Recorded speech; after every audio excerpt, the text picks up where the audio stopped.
من المعروف ان كل بيت لا يخلو من عروسة او دبدوب كزينة او لعب للاطفال. حتى الكبار بيحبوا يخلوها عندهم في اوضتهم في الصالة، ومنها اختكم.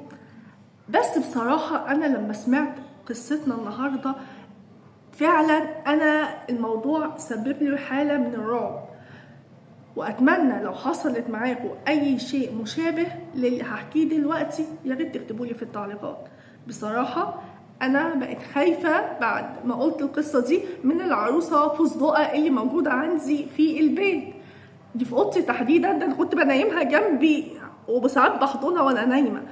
الموضوع مرعب بجد مش هزار. النهارده هنتكلم عن حكايه اب بيحكي وبيقول لنا عن ابنه اللي عنده 4 سنين وحكايته مع الدبدوب اللعبة اللي كان بيلعب معاه وبيبقى موجود دايما في اوضته.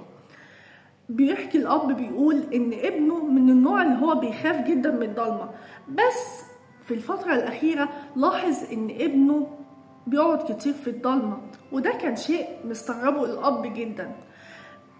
ولاحظ ان برضو ان الابن بيحكي وبيجي يقول ان الدبدوب بيجي بيتكلم معايا وبيهزر معايا وبيحب الدبدوب جدا. الاب والام قالوا ان اكيد ده طفل صغير وان هو بيتهيأله او بيتخيل او اي حاجة من حكايات الاطفال، ده بحكم ان طفل صغير عادي عقلهم بيبقى كبير وبيتخيلوا حاجات كتيرة.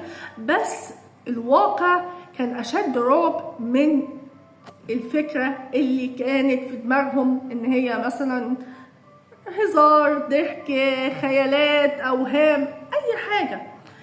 الاب بيحكي بيقول مرة وانا كنت نايم بالليل فعطشت، فقمت علشان اجيب مية من المطبخ علشان اشرب. بيقول وانا معدي من قدام اوضة ابني بالليل فلقيت ان في صوت طالع من اوضه ابني، فده كان شيء غريب. يعني الابن اللي صحاه دلوقتي وده الوقت متاخر جدا، ففي حاجه، وخصوصا الدنيا ضلمه، وزي ما قلت لكم في بدايه الفيديو ان ابنه اصلا بيترعب من الضلمه. الاب سمع كده، قعد لقى ان ابنه كأنه بيكلم حد وفي صوت تاني طالع من الاوضه. استغرب جدا. الاب اتخض، فتح باب الاوضه على طول، بس اتصدم، وبمعنى ادق اترعب من اللي شافه. شاف ايه؟ شاف ابنه قاعد في نص الاوضه والدنيا كحل حرفيا، وقاعد قدامه الدبدوب. طب بيعمل ايه؟ لازم نقول بعد ما تخيلته تعتقدوا بيعمل ايه؟ بيلعب يعني؟ لا، انا بقول لكم وقت متاخر. ده المصيبه اكبر. الابن قاعد وقدامه الدبدوب بيتكلم معاه. لاحظوا ان الاب بيقول انا سمعت ان غير صوت ابني في صوت تاني، وده اللي خلاه يدخل مرعوب على الابن، بيحسب ان في حد جوه ولا حد دخل يخطفه ولا اي حاجه.